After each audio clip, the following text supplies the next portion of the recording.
All right, we are just getting started. We're going to give people a chance. I see people are starting to come into the webinar.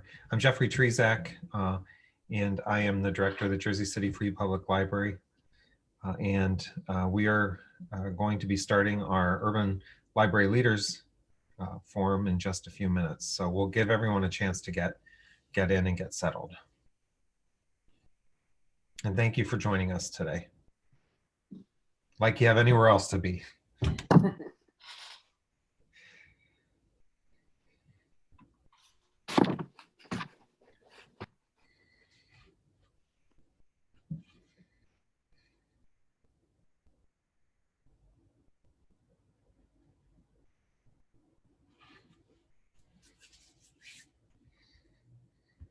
We got some relatives showing up in the participant space. They better. Right. Yeah, my sister's in Seattle, so she can never come to any of our events. So now with the virtual opportunities, she can. Yeah, she can be at every one of them. Exactly, and she better be.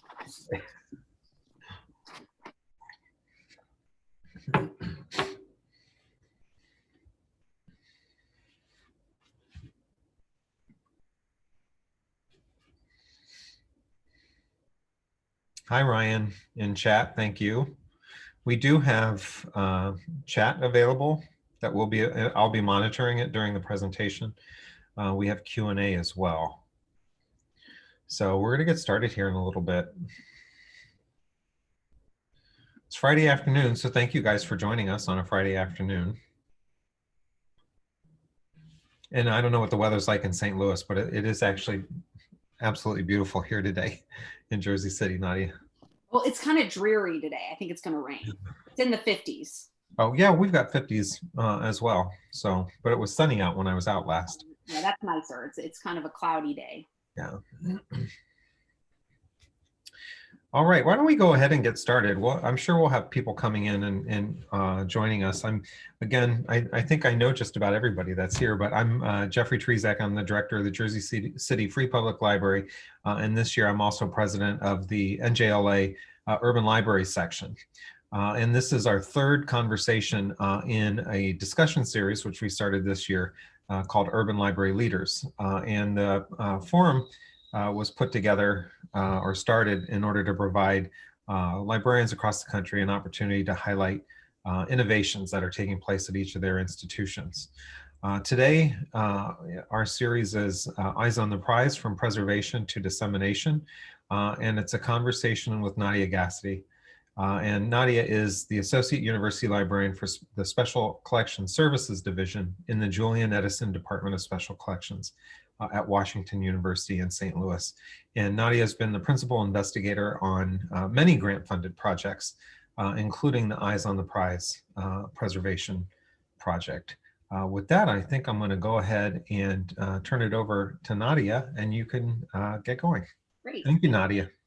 Thank you, Jeffrey. Thank you for that introduction, and thank you for the invitation, and thank you to all the participants for taking the time out of your afternoon to learn a little bit about Washington University Libraries' efforts to preserve and disseminate the award-winning documentary series, Eyes on the Prize. So before I really jump into the topic, I want to take a moment, let's be sure I can actually advance, to recognize all of the members of the team that have helped to make the project that I'll be talking about today a reality. So of course, and though I was PI on the project, very small part did I play. So there are many, many people behind this effort that took years and years to accomplish. I also want to provide you with a little bit of context about the Washington University Libraries. So Washington University Libraries is a network of 12 libraries, and we facilitate the discovery, creation, utilization, preservation, and dissemination of ideas. We are an interactive hub of information, resources, expertise, services, and relationships, advancing research and learning outcomes for an evolving and diverse university community. So as part of the university libraries, the Julian Edison Department of Special Collections strives to collect, preserve, promote, and make accessible rare archival and/or primary source materials that enrich teaching, learning, and research for the Washington University community and beyond. In the Special Collections Department, we have 6 primary collecting areas. We have rare books, manuscripts with an emphasis on modern literature, university archives, local history, the D.B. Dowd monographic history, and last and certainly not least, the Film and Media Archive, which houses the Henry Hampton collection, who is the creator of Eyes on the Prize. And that's going to be the focus of my talk today. So I want to share with you a clip of Henry Hampton speaking to one of the inspirations for Eyes on the Prize to kind of set the stage. Fortunately, I couldn't edit this to get the watermark out, so I will advance. People have asked me where the notion for Eyes on the Prize came from, and it came from a lot of places, but one of the places is from Frederick Douglass, the Black abolitionist, who said better than 130 years ago, those who profess to favor freedom but deprecate agitation are men who want crops without plowing up the ground. They want the rain without thunder and lightning, and the ocean without the mighty roar of its waters. This may be a moral struggle or physical one. He's talking about the Civil War. Moral struggle or physical one, or both, but it is a struggle for power concedes nothing. Without a demand, it never has, it never will. Find out just what a people will submit to, and you will find out the exact amount of injustice and wrong that will be visited upon them, and that will continue until it is resisted with words or blows or both. For the limits of tyrants are prescribed by the endurance of those whom they oppress. The limits of tyrants are prescribed by the endurance of those whom they oppress. It was that notion of people beginning to rise up against oppression that gave birth to the first inklings of Eyes on the Prize.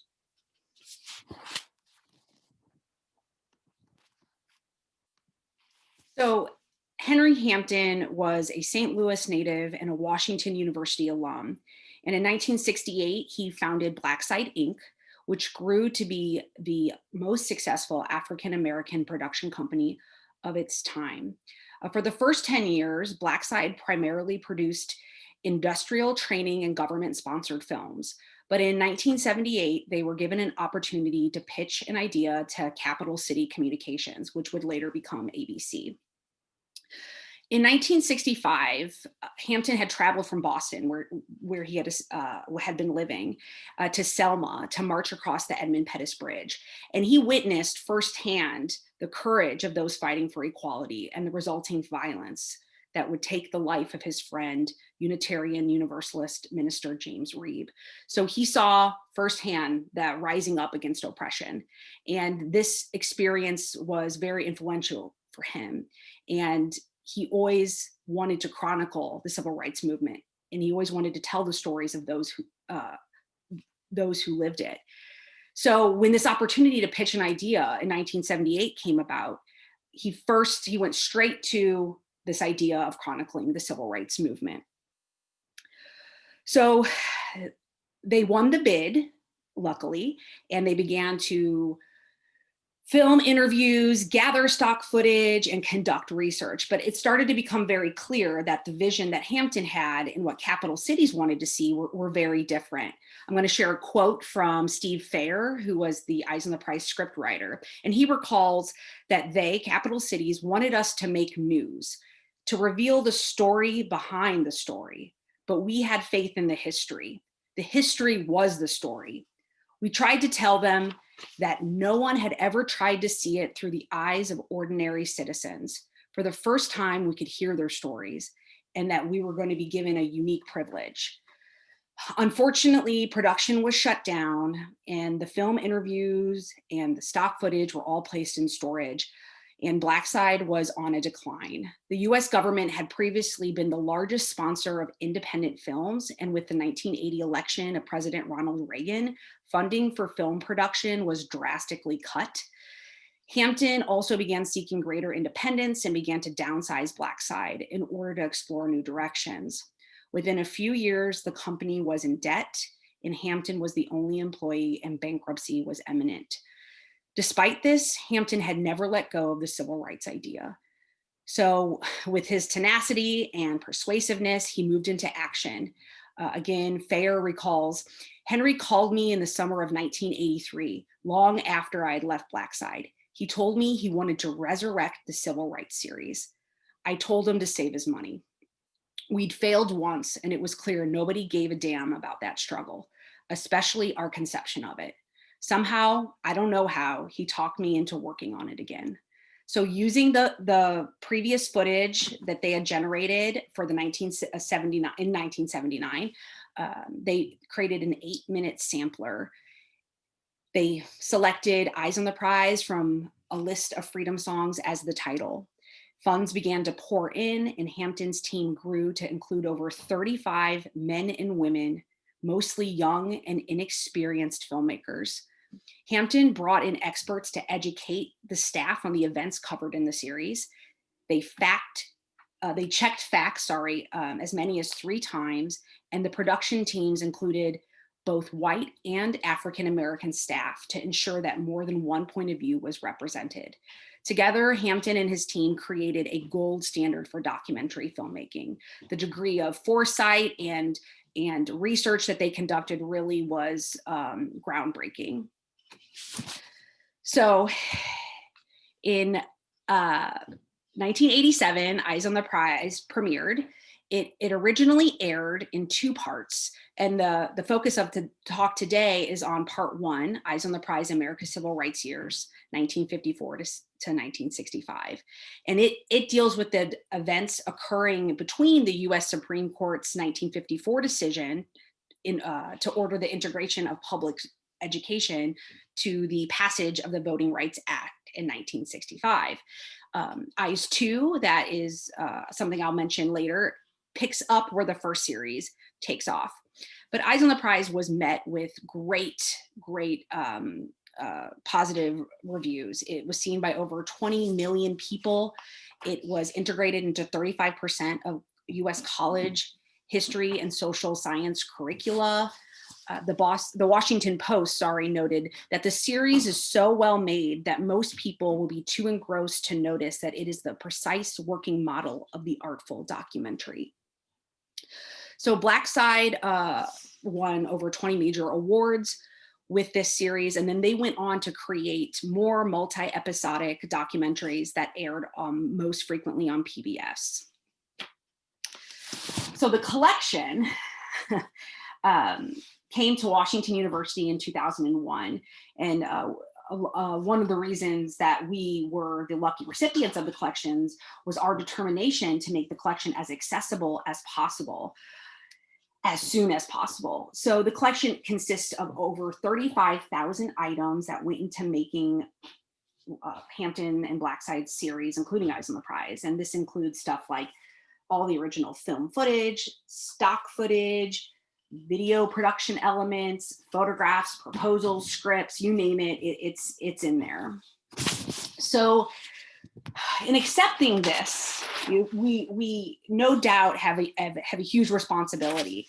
We had gained a collection of national significance that would be highly sought by scholars, students, teachers, and filmmakers alike. So we were very dedicated to providing access, but there were some barriers to access. And I'll go through each of those barriers. The first is copyright.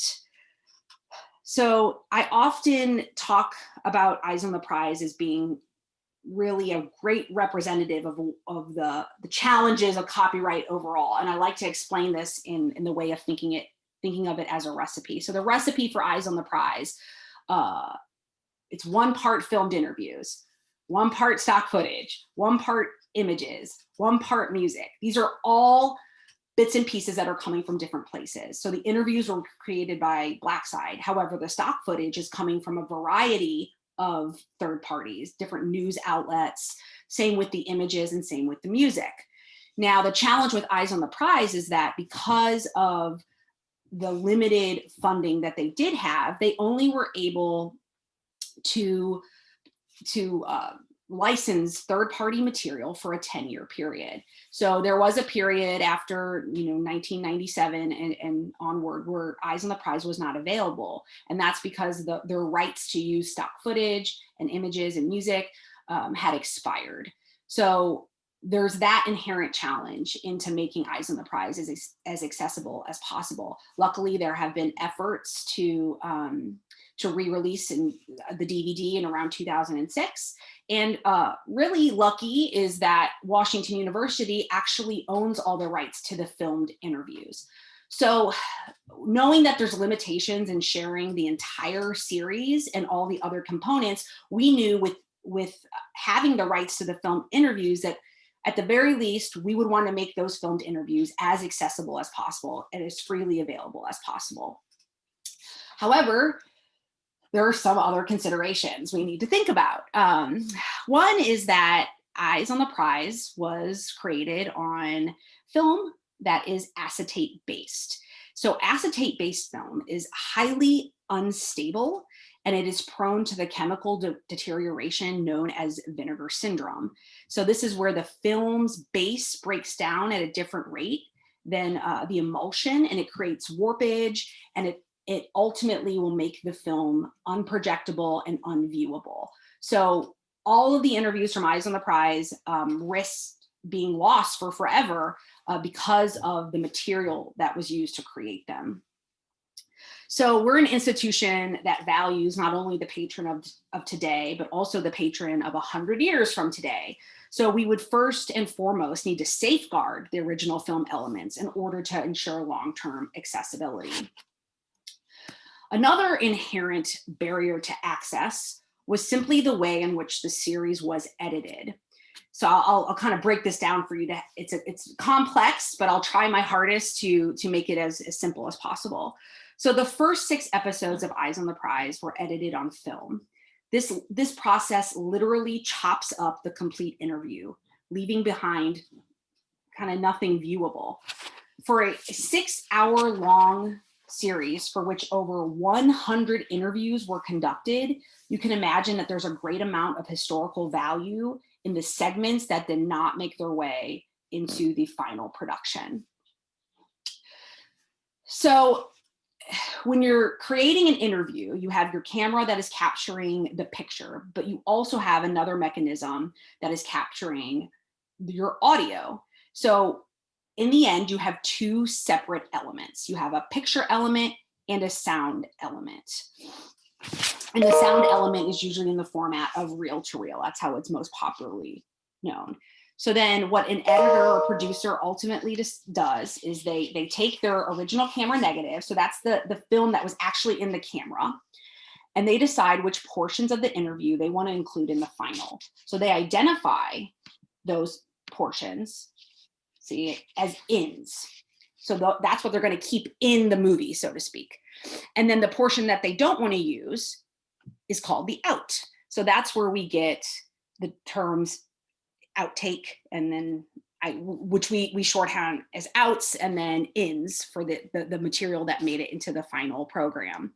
So the outs are removed and then placed into their own reel of outtakes. So they're spliced together. So what you're left with is a ton of content. An interview could have been 2 hours long, and in the final, the only ins they selected were comprised of 2 minutes.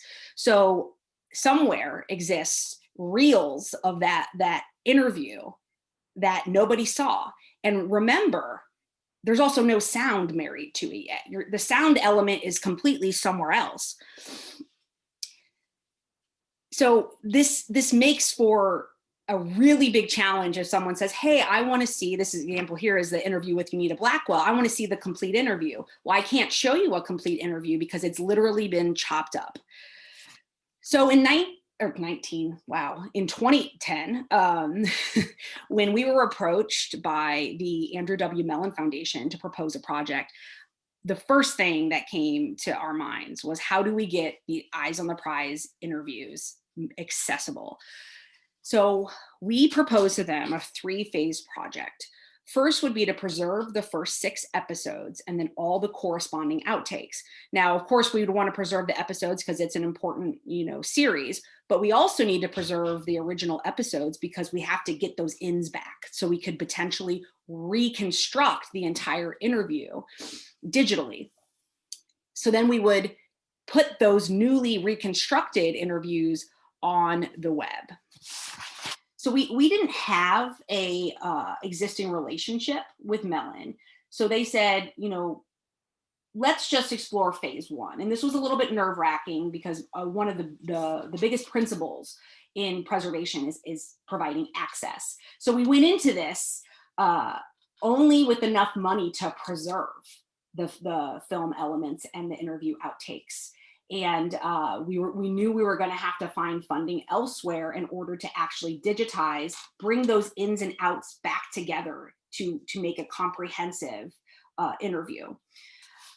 So we were granted $550,000 to conduct the preservation. And I'll talk a little bit more about it later, but preservation in this case really is just making it a duplicate. And we realized this would take about 4 years to accomplish because it was approximately 350,000 feet of film. So we used Color Lab as our vendor. And over the course of 4 years, we sent materials out in batches. So the preservation piece, as I just shared, is really making a new copy. So this is an optical printer. This is like the printer that would have been used. We would run the original elements through on their acetate base, that unstable based film, and then generate new polyester based film, which is considered the archival standard for film. It will last a lot longer. So that was our process. So what we ended up getting was nearly 350,000 feet of preservation elements. And to give you a sense of how much new film that was, I mean, I realize you're all not in St. Louis, but hopefully you've had an opportunity to lay eyes on the enchanting Gateway Arch, but that's enough film to loop over the arch nearly 550 times, which is a lot of film. So we've now preserved these interviews, but they still exist as separate elements. We haven't had the opportunity to bring them together. We haven't brought those out, all that rich material that got edited out because you can't include everything in the series. So we needed to start planning for phase 2 and for phase 3. During the year 4 of the preservation project, we started to think ahead, and we decided to internally fund a pilot to where we sent 10 interviews for digitization and 1 episode to Scene Savers, just to start to get our metrics, like how long will it take us to digitize the content, get it back, and then digitally reassemble. So during this time as well, Michael Brown was killed by a police officer in Ferguson, Missouri. And shortly after that, I had attended the Association for the Study of African American Life and History convention in Memphis, Tennessee. And during a plenary session, professor and writer Jelani Cobb spoke about his time covering the unrest in Ferguson. And he said, quote, "It was like I was watching Eyes on the Prize," unquote. If there had ever been a time to bring this material to light, it was now. And so we were more motivated than ever to make this material accessible. So we pursued funding from the National Historical Publications and Records Commission, which I'll refer to as NHPRC. And we were awarded $150,000 for the Eyes on the Prize interview digitization and reassembly project. So we would digitize approximately 75 hours of the interview content and the final programs. And then using the wonderful skills of our digital archivist, Jim Hone, we would digitally reassemble the interviews, bringing together the ins and outs for the very first time, and to be able to give access to the complete interview. We then would place the interviews and the existing transcripts online. And in addition, we would contribute them to the American Archive of Public Broadcasting, which is a collaboration between GBH in Boston and the Library of Congress to preserve and make accessible significant historical content created by public media. So sorry, I should have advanced earlier and I forgot. So we already went over that one. So our approach. So we would send the preservation elements to Crawford in Atlanta, which is now known as Preserve South for digitization. And then we would digitally sync, so matching up the audio and the picture together and reassemble the interviews in-house. We would also correct and encode the transcripts so they could be synced with the actual written transcript, the interviews.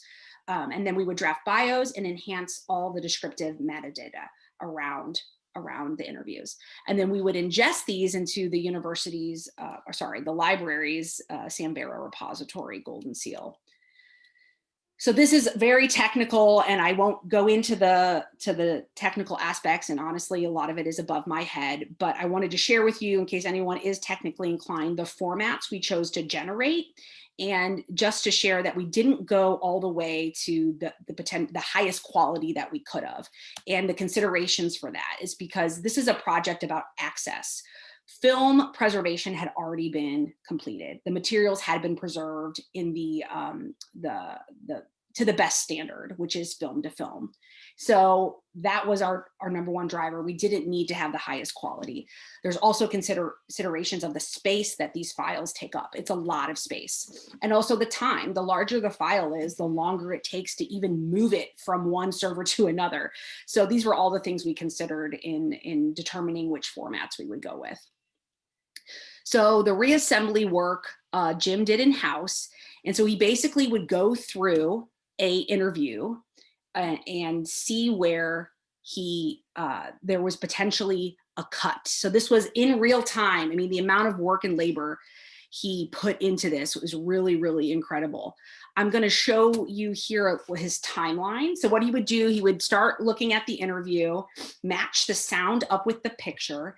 And then when he noticed a cut, he would go to the episode that interview was featured in, and then find that clip, take it out, and then drop it back in. So I'm going to show you a quick little example of one of his, you'll see the splice. Never a march like this one before. There haven't been one since. It was right there, that shift. I don't know if you can see that. So that's him dropping back in. It was the portion that was in the final. Moving there. So as I mentioned earlier, in 1979, when they first attempted this, they had generated some interviews. So there was 38 of these interviews, and 12 of them did make their way into the final Eyes on the Prize. However, that whole project in 1979 was very disorganized and a little haphazard. So there were some additional challenges in how we were going to reassemble those interviews. So one anecdote we have is the John Lewis and the chickens. So there was an interview, the 1979 interview with John Lewis, Jim unfortunately discovered that we were missing some audio. Let me just show you. Sound roll one. So you can hear the production staff. Washington. So there's all this talking and we don't know what he's saying. Take one. But that's, I guess, my sort of childhood way of dealing with protests and getting involved in later the civil rights movement. So unfortunately, we're clueless as to what this was. However, in 2014, Judy Richardson, a Blackside producer, had donated some materials, and our audiovisual cataloger, Irene Taylor, remembered there being some audio that just had Lewis chickens written on it. And so she suggested that we go get this digitized. We don't know what's on it. So we sent it out for digitization. And sure enough, it was the missing audio. I wanted to save the soul of a chicken and baptize this particular chicken, and the chicken drowned. And in the process of trying to save this chicken, I lost the chicken. But that's, I guess, my sort of childhood way of dealing with protests and getting involved in later the civil rights movement. So in the end, we have 77 hours and 22 minutes of complete interview footage.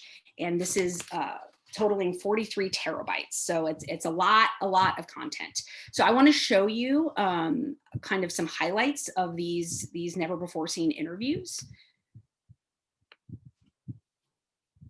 When I woke up the next morning, I thought it was a dream. So I jumped straight up. I went to the porch. And my grandfather was sitting on the porch, you know. So I asked him, I say, Papa, I said, did they bring Bo back? He said, no. He said, I hope they didn't kill that boy. I got my hand on the gospel plow. You can take things and take things and take things. And you know, we were dealing with a new generation. And this new generation had decided that they just had taken as much as they could.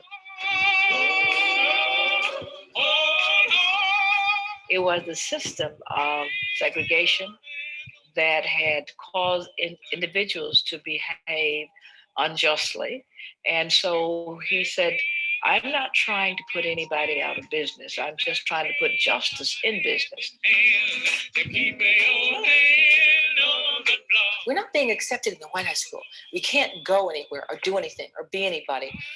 At the same time, we're not really accepted anymore in the black high school because we've now made trouble for the black people of the city. They're losing their jobs. My mother lost her job. So we decided that we probably would receive much more effective action by using so-called cattle prod. And the ones we had only 2 small flashlight batteries in them, and they produced a mild electric shock and left no bruises, no marks, no burns. And I was well familiar with them because I had been in the cattle business. I think they saw in my eye where that I was determined to fight for my freedom, that I wasn't afraid of dying if it really meant that. And I don't know what else they saw in my eye, but whatever it was, you know, I'm thankful to God that they didn't attempt to go through with what they had said that they were going to go through with. Many times, you know, if the spirit is willing, then we don't know what the outcome will be.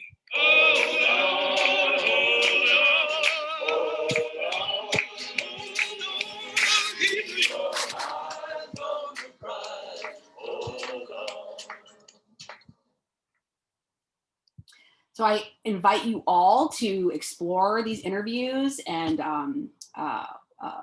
use them however you want to in any kind of research or education. This is the URL if you would like to browse and watch these online. And if you would like to learn more, oh, I almost forgot, sorry. I wanted to share with some of the uses that have come out of the availability of these interviews. So we do make materials available to documentary filmmakers as well as for podcasts. One particular podcast from NPR, White Lies, that actually investigates the cold case murder of James Reeb, Henry Hampton's friend. They used a handful of interviews from Eyes in that podcast. We have made interviews available for exhibitions. And we've also contributed content to the SNCC Digital Gateway at Duke University. And we do a lot with local screenings and events. And if you want to learn more about Eyes on the Prize, particularly part 1 and the making, I highly recommend this book, True South by John Else. I checked your catalog and you have 4 copies available. So they didn't appear to be checked out. So you can all race and fight for them. But it is really a wonderful, wonderful book. So what now? As you recall, there's a second part to Eyes on the Prize. And we were very lucky in 2019 to be awarded funding from NEH to basically do a lot of the same, to digitize and disseminate this material.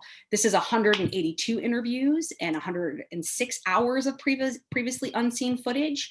And we are slated to complete this project in May. I know the last update I received from Jim, he had just completed in November, 155 of the interviews, reassembling them. So here's a still from the interview with Harry Belafonte. So look out for that. And I want to share too how we have, as a result of our work with Eyes on the Prize, we have been given the opportunity to grow. We recently just announced that we've been awarded the Kartemquin Educational Film Collection. Kartemquin was founded in 1966, and it's a collective of working filmmakers. They have produced over 70 documentaries that focus on social justice issues and experience of marginalized groups. So very much in line with the work that Henry Hampton did. And because of our work with Henry Hampton, I think that's one reason they chose us, because of our proven track record. So we're so very excited for this collection to come in and for us to continue to help preserve and make accessible these marginalized stories and the narratives of those who tend to be left out of the historic record. If there are any, I'm happy to answer any questions you may have. And please follow us. This is our handle on Instagram, on Twitter. You find us on Facebook, and you can look out for our programming. We're going to have a lot of programming this summer over the EYES 2 project being finished. So a lot of virtual programming. So please follow us. Nadia, that was fantastic. Thank you. Oh, thank you. I don't know if you noticed or not, but I got booted for a second, but I'm back. So I apologize. The wonders of Zoom. Yes.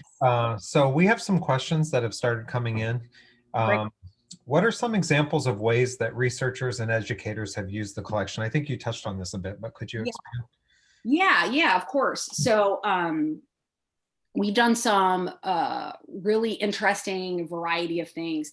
So really specifically, one thing that a lot of our faculty are interested in looking at are the differences between the interviews conducted in 1979 and those conducted in 85.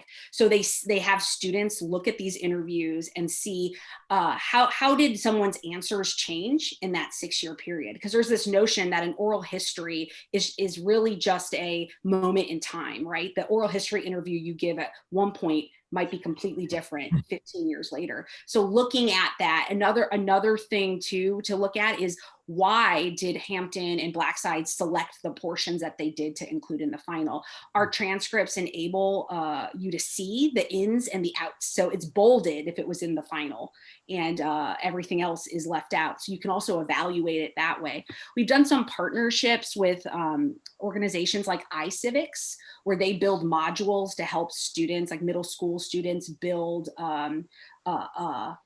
a thesis statement. And so they use primary sources a lot. So we provided footage with them to do that. I could go on and on, but I'll stop there. So those are some of the things. Well, it's also become, in addition to the content of the film, the format and the project have also become a teaching tool. Am I right? I think you've done some teaching for librarians and archivists on film preservation. Yes, yeah. So this is one thing that makes us unique, in that because of the nature of the collection being all the bits and pieces that go into a final production, we actually are a little bit of a window into documentary filmmaking at a given time.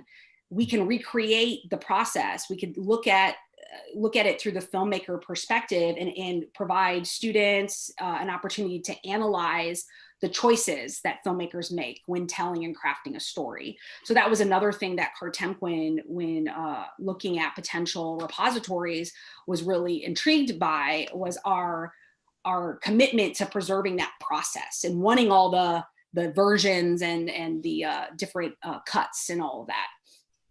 So you're obviously at an academic institution. I think probably almost everybody who's here right now they're all public library employees. So can you tell us how you think public libraries might be able to become involved in projects like this? How do they get started? And are there standards or resources that you could point people to who might want to know more about it? Yeah, if these grants that we have been awarded, they also are very, not very, but they're available to public institutions as well. I mean, I think a lot of the challenges is having the internal infrastructure to support a project to this degree. But I think a lot of great opportunities would be to be partnering with academic libraries, especially because what public libraries do great is that community engagement. And that is always a struggle, at least, you know, for us, it has been, because there's not the knowledge in the broader community as much as we try to make it so that everyone is welcome. You know, our events are free. Everything is, you know, anyone can come to our special collections, and it's really hard to sometimes get that message out. So I think there's a great opportunity for partnership between academic libraries and public libraries to build those relationships. And you know, and I am guilty of it as well. You get busy in your own life, but even just forming, you know, if it's just twice a year, having a get together with, you know, different academic libraries in your area, just to get that relationship. So when opportunities come about, if they're doing a grant, there might be an opportunity to include you in part of that from the outreach perspective. Do you have any examples of a partnership with local schools, K through 12, St. Louis Public Schools, for example? Yeah, so we actually have done a handful of different workshops and field trips. So our field trips have expanded beyond just, you know, things within the Henry Hampton collection. We do have a rare copy of the Declaration of Independence, which I know you're familiar with, Jeffrey. So yeah, I think you're the one that said, hey, I want that. And then it was given to us. So yeah. It was in the trunk of my car. yes. So we have been able to bring in quite a few field trips around that, and we have had other field trips around the topic of the civil rights movement. We've also done some summer institutes with K-12 teachers, which were actually like 5-day intensives where we were able to share the collections with primary school educators and help them figure out, how could I introduce this material to our students? And from that, we've also had some of those teachers come back and bring their students to see the material. How are you publicizing the collections and access to them? So a lot of it is through our social media platforms, and of course in, you know, professional journals and different listservs and things like that. But really it's been through the most broad is our social media efforts. So I really do ask everyone, if you enjoyed today, please follow us. That's awesome.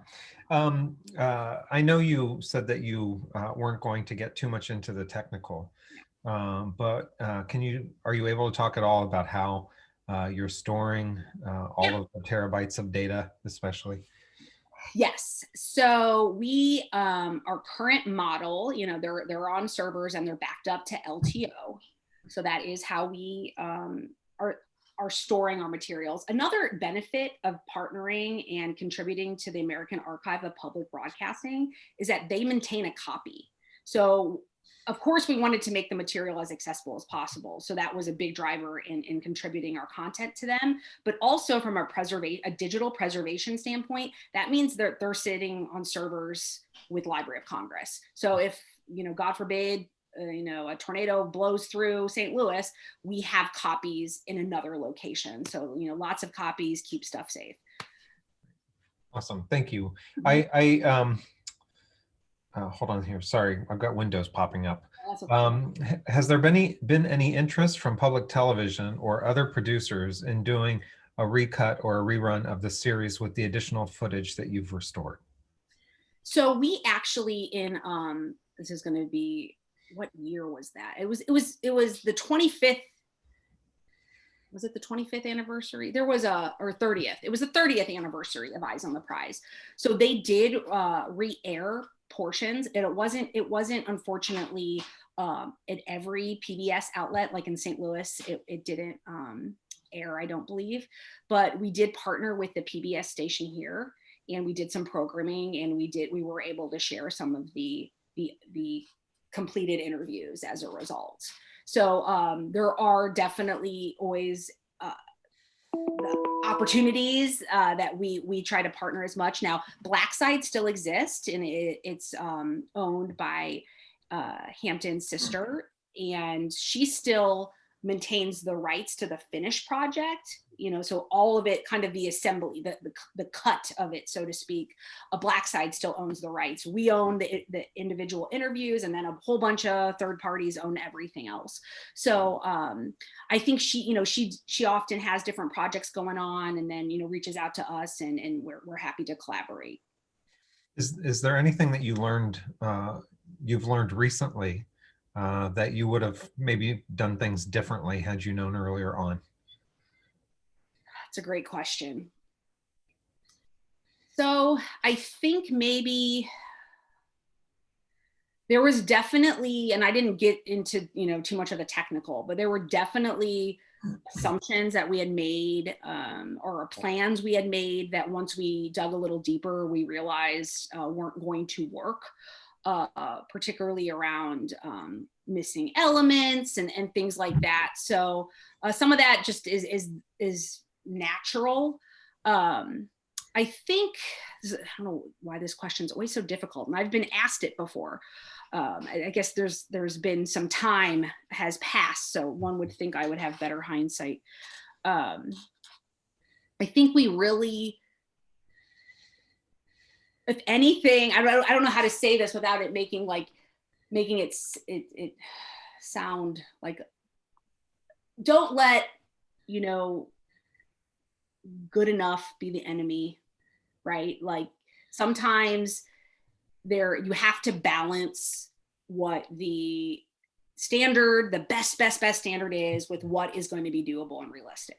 And well, you mentioned that you didn't do the very highest level of digitization because of time and yeah.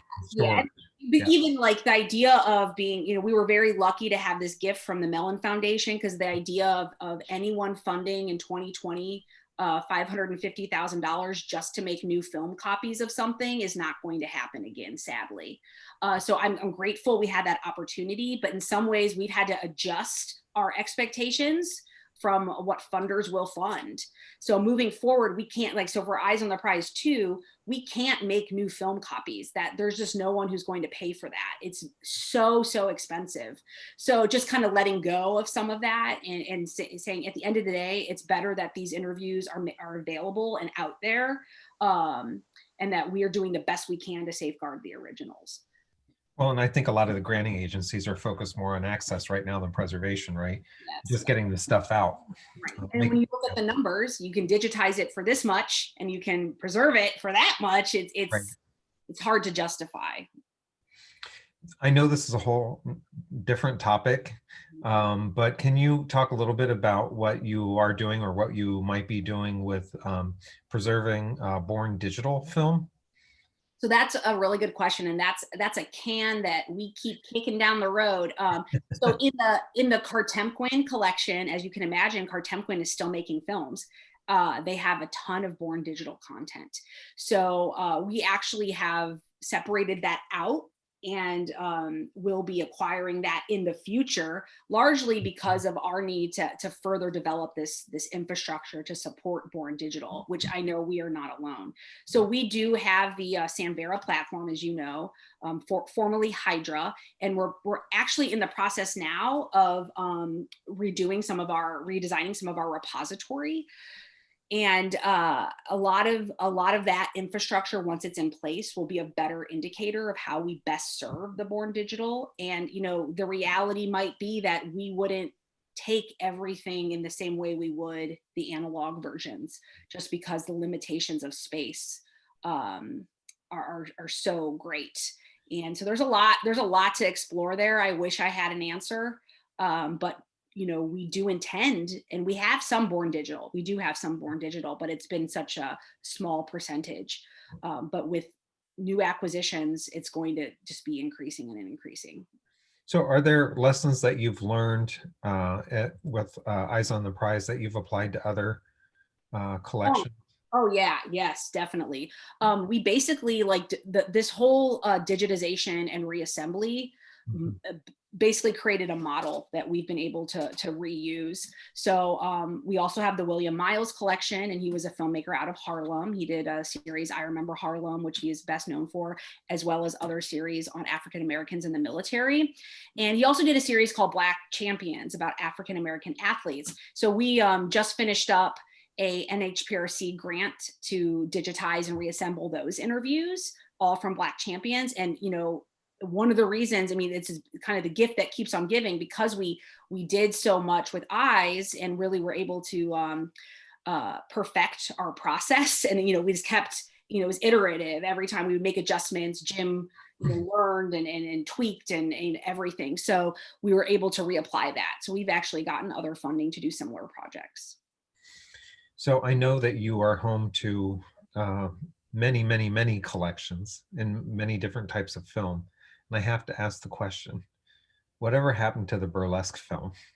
It is still there, actually. So we do have a collection of 35 millimeter burlesque film that came from the Grand Theater, which was one of the burlesque theaters in St. Louis. And burlesque film is very interesting because it's often kind of fell into the public domain, and there was a lot of creative copyright happening, a lot of duplication. Someone would keep someone's film and just put a new title on it. So we still have it, and the donor is in the process of wanting to give us the rest of his collection of posters and other ancillary materials. So we are still thinking of ways. It becomes a little bit harder to find federal funding for things like burlesque. That's not usually an option. So maybe we'll have if anyone out there is really interested in burlesque, particularly from the 40s and 50s, and you're looking to support, not to steal any of your donors, but looking to support some preservation, feel free to reach out to me.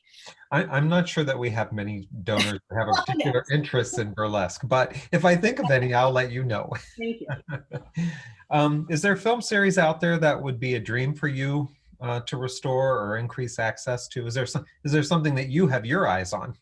Yeah, well, it was Kartemquin. So that is like, I can't say how excited I am about that. That was, I sent an email in 2011 asking about where the archive was and what their plans were. And it was one of those things that kind of was always in the back of my head, but I thought, oh, you know, that, I don't know if are they going to be ready to get rid of it? I just never knew. And then I got a call. It was not even that long ago at this rate. It was about a year and a half ago. And they said, you know, we're finally looking to find a permanent home. And so then that became the process of kind of making our case, and visits before COVID, obviously. And so I really think that collection in the subject matter is such a compliment to Hampton, also because of their style. It's more of a cinema verite style. It's not the same kind of talking heads, a bit more not as PBS like Hampton style. So we also get to see someone making documentary film in that same period, but with a different approach. So I'm very, very excited about that. And it's not with us yet because of COVID. So we have a lot to do. Well, even that's a lesson learned for people who are watching. You get an idea and you just keep trying. Yep. I like to say the answer is no, only until the answer is yes.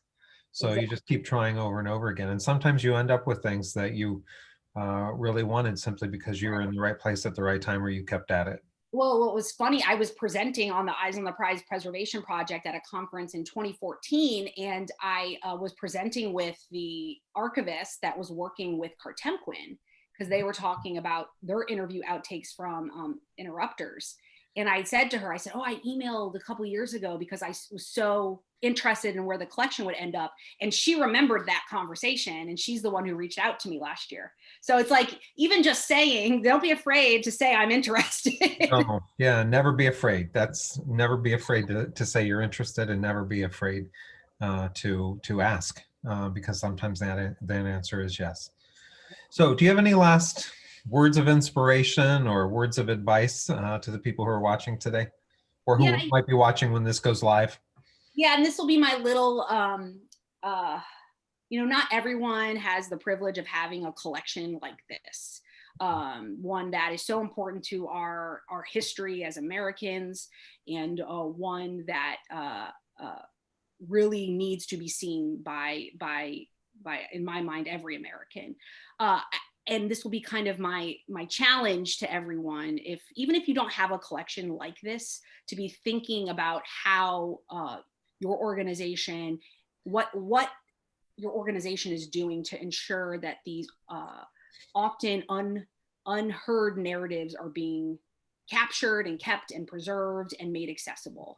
So that would be there's always ways, and to really dig deep and to think about how are you as an organization really working to dismantle white supremacy in our collecting, which is not a term that I coined by any means, but I think there's efforts that can be done in any aspect, regardless of what collections you have. So we are doing that as well in special collections. We are exploring our own practices and how we can ensure that we continue to grow and capture narratives of those that have been historically ignored. Well, thank you. For those of you who are interested in talking to Nadia some more, she's put her email address up for you there. And Nadia, with that, it was really nice seeing you. Yes, you too. And take care, stay healthy, and thank you again for your time, and look forward to talking to you soon. Yes. And for those of you who are interested in sharing this or watching it again, it'll be available on YouTube in just a couple of weeks. So thank you, everyone. Thank you. Take care.